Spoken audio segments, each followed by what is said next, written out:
My mother said it with a smile, which somehow made it worse. We're not going to make it to your engagement party, sweetheart. Your brother's investor showcase is the same night, and he really needs the family there. You understand.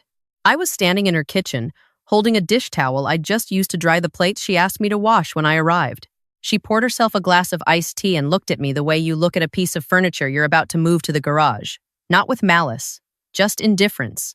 Across the room, my brother leaned against the counter with his arms crossed, wearing a blazer that probably cost more than my car payment, waiting to see how I'd react.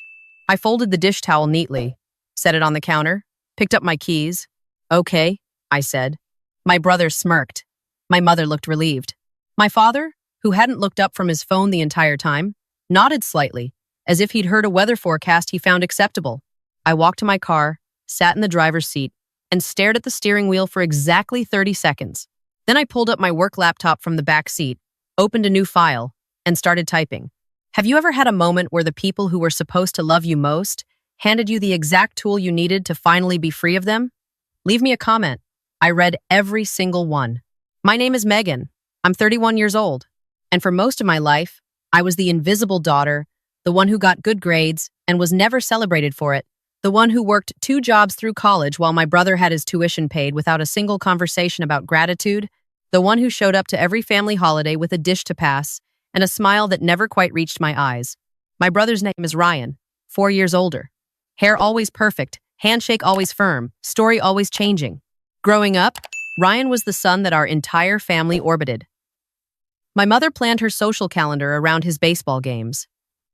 My father introduced himself at parties as Ryan's dad before he was ever my father. When Ryan got a C in algebra, it was the teacher's fault. When I got a B+ in AP chemistry, my mother asked why it wasn't an A. The summer I turned 17, I got a job at a local print shop to save money for my own laptop. I needed it for school. My parents had bought Ryan a MacBook the Christmas before and told me laptops were a want, not a need, when I asked. I worked 22 hours a week around my class schedule. I saved for 4 months. I bought the laptop myself, a refurbished model with a sticky spacebar, and I have never in my life felt more proud of anything I owned. Ryan crashed his car that same month. My parents bought him a new one. I didn't cry about it. I sat at my sticky spacebar laptop and taught myself Excel. That was, as it turns out, the most important thing I ever did. Because I am not a bookkeeper. I am not a number cruncher.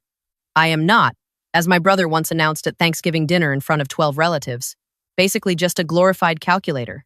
I am a licensed forensic accountant. I work for a private firm that gets called in when companies suspect fraud, embezzlement, or financial misconduct too sensitive for internal audit. I have helped prosecute 7 cases in 4 years. I have a wall in my home office covered in certifications that my parents have never asked about because they have never once been to my home office. My husband, Marcus, knows exactly what I do. He thinks it's the most interesting job in the world, which is one of the many reasons I married him. My family thinks I work for some accounting company downtown. My mother once told a neighbor I was a secretary who was good with spreadsheets. I stopped correcting her a long time ago. That decision to let them underestimate me was either my greatest patience or the longest-running strategic move of my life. By the end of this story, you can decide which. Ryan's grand project was called Meridian Highlands. He'd been talking about it for 2 years. A mixed-use development on the east side of the city, luxury condos on the upper floors, boutique retail below, a rooftop terrace with a waiting list. He had renderings. He had a website. He had a pitch deck with a cover that looked like it cost real money to design. At every family dinner, he narrated the future of Meridian Highlands like a man already living in it. I asked him once, about 18 months before everything unraveled, who his general contractor was. He changed the subject so smoothly that I almost missed it. Almost. My parents didn't miss a beat. They were his most devoted audience members.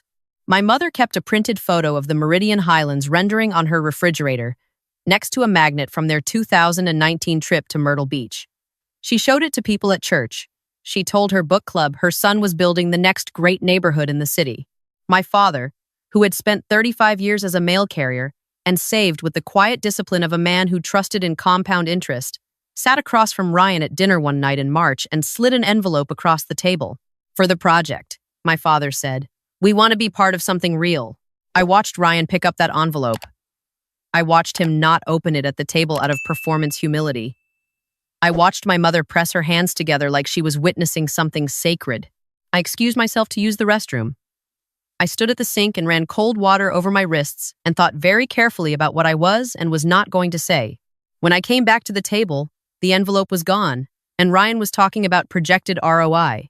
I found out later, much later, after I did the math, that envelope contained $43,000, my parents' emergency fund, 35 years of careful, quiet saving, my father's bad knee surgery money, my mother's we might need a new roof fund, gone in the length of a dinner conversation.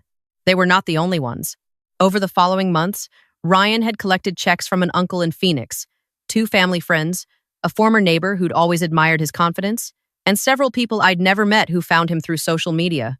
He was running what looked, from the outside, like a legitimate property development fund. He had an LLC. He had a business address. He had everything that looks like a real company if you don't know where to look. I knew where to look. But I am getting ahead of myself. The engagement party my parents skipped was held on a Saturday evening in September at a restaurant Marcus had rented out for the night. 40 people came. His parents flew in from out of state. My college roommate drove 4 hours. 2 of my closest friends from work brought flowers and took too many pictures and made me feel genuinely, completely loved. My parents sent a card that arrived 3 days later with a gift card to a home goods store inside. The amount on the gift card was $25. Ryan sent nothing. Marcus found me that night standing near the window, watching the parking lot fill up, thinking. He put his hand on my back and said nothing for a moment, which is one of the things I love most about him. He always seems to know when silence is the right offering. "You okay?" he finally asked.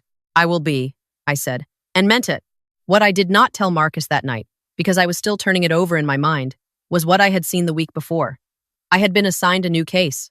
A firm's investors were reporting returns that didn't align with the financial statements they'd been given. A real estate development fund. East side of the city. The LLC on the intake paperwork was called Meridian Highlands Development Group. I looked at that name on my screen for a long time. Then I called my supervisor, disclosed the personal conflict of interest, and asked to be reassigned. She reassigned me officially. My name was pulled from the case file. A colleague named David took the lead. What my supervisor did not prohibit, because it was not technically part of any case, was me sitting at my own desk on my own time, pulling publicly available records, Secretary of State filings, property records, UCC liens, business registration databases. I am very good at this. It's what I do. It took me one evening. Meridian Highlands Development Group had been registered in the state for 22 months. It listed Ryan as sole managing member. The registered address was a co-working space that rented mailboxes by the month. There was no general contractor on record. There were no building permits. The property Ryan claimed to be developing, I pulled the parcel ID from the county assessor's database, had not changed ownership in 11 years and was currently held by a commercial real estate trust that had no connection to Ryan or his LLC. He didn't own the land. He had never owned the land. He had been collecting investor funds for a development that existed only as a rendering someone had made in SketchUp. I closed my laptop. I sat in the dark for a while. The money my father had handed across that dinner table was $43,000 they would never see again, and they didn't know it yet. They were still putting that rendering on the refrigerator. I thought about walking into their house and telling them. I thought about it for a long time, the look on my father's face, the way my mother would immediately defend Ryan, the way the conversation would somehow end with me being accused of jealousy. I had been accused of jealousy my entire life for simply existing in a way that made Ryan look less impressive by comparison. I had learned that the truth, delivered by me, would always be received as an attack. So I thought about who else might deliver it instead. This is where I need to tell you about Marcus. My husband is a quiet man. He doesn't post on social media. He drives a truck that's 7 years old because he says it still runs fine. He shows up early to things and never talks about money at dinner. My mother once told me, in what she considered a kind whisper, that she hoped I wasn't settling. What my mother did not know, because she had never once asked Marcus a single question about his work, was that Marcus spent the last 4 years quietly acquiring distressed commercial properties across the metro area through a holding company he'd built from the proceeds of selling his first property at 26. He now owned 11 buildings. One of them was the co-working space where Ryan rented his mailbox. One of them was a small office park on the east side. And one of them, purchased 8 months prior, a fact I had kept to myself with some effort, was the parcel of land Ryan had been showing investors in those SketchUp renderings. Marcus owned Ryan's fake development site.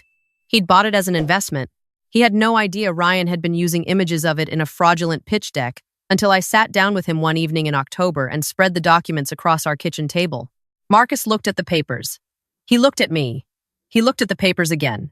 He's been telling investors he's building on land he doesn't own, Marcus said. Land you own, I said. Marcus is not a dramatic man. He picked up his coffee. He took a slow sip. He set it down. Okay, he said. What do you want to do? I had been thinking about that question since September. Ryan had scheduled a grand investor presentation for the second week of November, a rented ballroom at a downtown hotel, catered, open bar. He'd been promoting it for weeks. My mother had forwarded me the email invitation with 3 exclamation points and a note that said this was going to be Ryan's big moment and family needed to show up and support him. She did not ask if I was coming. She told me I was coming. There was a difference. I'll be there, I told her. I spent the 3 weeks between that phone call and the event being very careful and very quiet. I contacted David, my colleague who had taken over the official case, and shared what I had found through public records, not as a case contributor, but as a concerned party flagging information to the investigator of record. David is thorough. David does not rush. David had already found most of it, but I had found something David hadn't.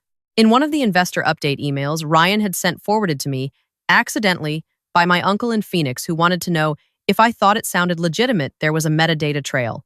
The email had been drafted, edited, and sent from a laptop whose registered location, embedded in the document properties, placed it at my parents' home address.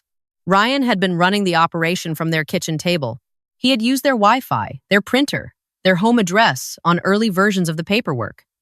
My parents were not knowing participants, but they were, in the most heartbreaking technical sense, materially present in the logistics of the fraud. I flagged that too, and I made sure the right people understood the distinction. The night of the investor presentation, I wore a dress the color of a winter storm, charcoal gray, clean lines, nothing flashy. Marcus wore a suit he'd had tailored the year before for a closing dinner. We walked into that hotel ballroom, and we looked like what we were, 2 people who had nothing to prove. The room was beautiful. Ryan had spent real money on it, which was grimly ironic given that the money he'd spent was other people's. String lights above round tables draped in white, a projected image of the Meridian Highlands rendering on a screen behind the podium, glowing and warm and entirely fictional. Waitstaff moving through the crowd with glasses of wine. My parents were near the front, dressed up in the way they only dressed for Ryan's events.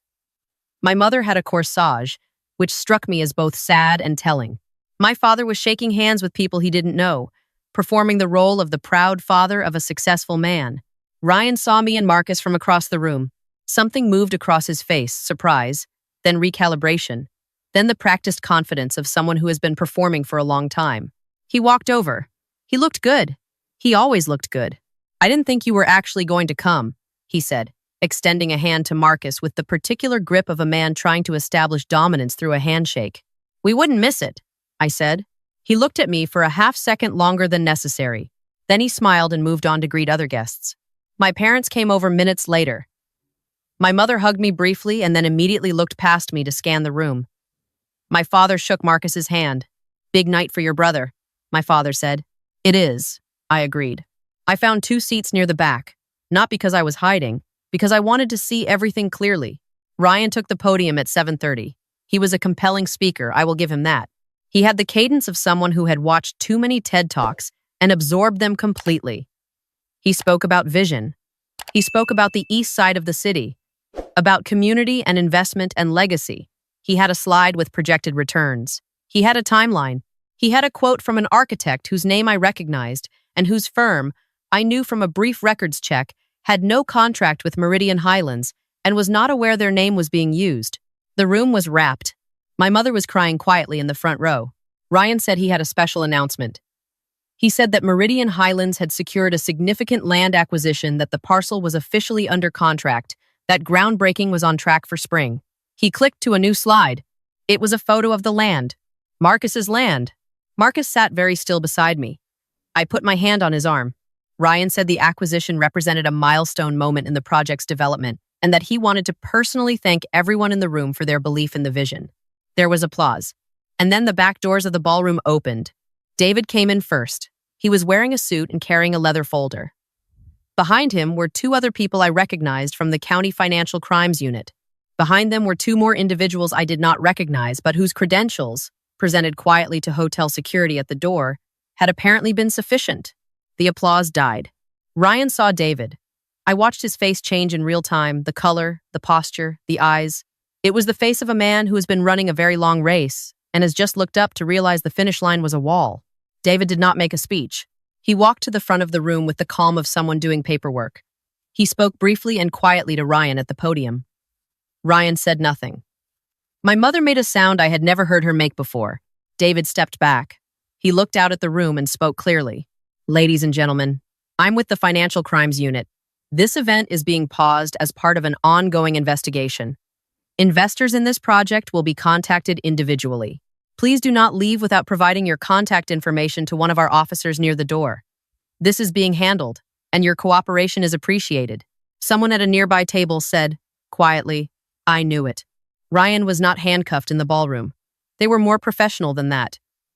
He was walked out through a side door with David's hand at his elbow. He didn't look at anyone. My mother turned in her chair. She scanned the room. Her eyes landed on me. I met her gaze and did not look away. She stood up and walked toward me with a very specific expression, not grief, not shock, but accusation. The look she had always given me when something went wrong, and she needed a direction to point. You did this, she said. No, I said. He did this. I just knew where to look. You could have come to us. You could have told us privately. You didn't have to. I disclosed a conflict of interest and removed myself from the case, I said. Someone else found what I found, independently. I had no authority over how or when this happened. He's your brother. He took $43,000 from Dad. My mother went quiet. Beside her, my father had gone very still. He had known that number too, of course. But hearing it said out loud, in that room, with the Meridian Highlands rendering still glowing on the screen behind an empty podium, seemed to do something to him. He sat down heavily in his chair. I looked at my father for a long moment. He was 62 years old. He had carried mail through rain and ice for 35 years. He had saved carefully and trusted the wrong person, and the wrong person was his son. I did not feel triumphant. I want to be honest about that. There is nothing triumphant about watching your father's face when he understands what has been done to him. I felt something quieter. The particular ache of being right about something you desperately wished you'd been wrong about. Marcus and I stayed while the investors gave their information to the officers near the door. We stayed while the hotel staff began quietly clearing glasses. My mother sat beside my father without speaking. At some point, she stopped trying to call Ryan's phone. At some point, my father put his head in his hands. I did not go to them. Not that night. That is the part of this story that I know some people won't understand. They will want me to say I rushed to my parents and held them and said it was okay. That's the ending people prefer. But that's not what happened. And I am not going to lie about it. What happened is that Marcus and I drove home in the dark, and I sat in the passenger seat watching the city lights blur past, and somewhere around mile 4, I started crying in a way I hadn't cried in years. Not loud, just slow and continuous, like a leak that had been pressurized for a very long time. Marcus didn't say anything. He just reached across the console and held my hand. The following weeks were administrative rather than dramatic. Ryan was charged on 3 counts: securities fraud, wire fraud, and theft by deception. His attorney entered a not guilty plea, which surprised no one. The investor funds were partially traceable, partially spent on the ballroom, the pitch deck, the blazers, and a lease on an apartment Ryan had been paying for a woman my family didn't know existed. The $43,000 my parents had given him was legally categorized as an investor loss. It was not the worst loss in the room. There were people who had given significantly more, but it was the one that meant my father might not be able to have his knee surgery for another 2 years. My parents called me the Thursday after. My mother's voice on the phone was different from any version I had heard before. Smaller, somehow. Like something structural had given way. She asked if Marcus and I could come over. We went. I brought groceries without announcing it because there was food that needed to be in the refrigerator. My mother did not comment on this. My father sat at the kitchen table and asked Marcus very direct, quiet questions about what would happen next legally. Marcus answered each one carefully. My father nodded and wrote things down in the small spiral notebook he has carried since I can remember. At some point, my mother went to the refrigerator to get the iced tea. She paused at the door. I watched her reach up and carefully remove the printed photo of the Meridian Highlands rendering from under its magnet. She held it for a moment. Then she folded it once and set it on the counter near the trash. She didn't throw it away. She just put it down.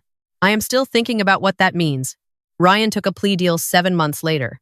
38 months, mandatory restitution, forfeiture of assets. His apartment was emptied. His car was repossessed. The woman none of us had known about disappeared from the story as cleanly as she had entered it. My parents received partial restitution, about 30 cents on the dollar, which in this type of case is actually considered a reasonable outcome. It was not enough to fully restore what they had lost. It was not nothing. Marcus and I have talked about the knee surgery. We have talked about a lot of things. I am not going to announce what we've decided because some things are private, and I have decided to stop offering my family receipts for every act of care I perform on their behalf. What I will tell you is that the parcel of land on the east side, Marcus's property, the one Ryan had been showing in stolen images, did not sit empty. Marcus sold it, 6 months after the case closed, to a non-profit housing developer. Affordable units, real ones, with permits and contractors, and a groundbreaking that actually happened on a cold morning in February, attended by about 30 people and 1 city council member. There were no string lights. There was no open bar. There was a hard hat and a shovel and a sign that showed a building that would actually exist. I drove by the construction site on a Tuesday afternoon, by myself, on the way back from a client meeting. I parked and sat with my windows down and watched a crew in orange vests moving carefully through a wooden frame that was slowly becoming something real. I thought about my father's envelope, about my sticky spacebar laptop, about the dish towel I had folded and set on my mother's counter before walking out to my car with my keys.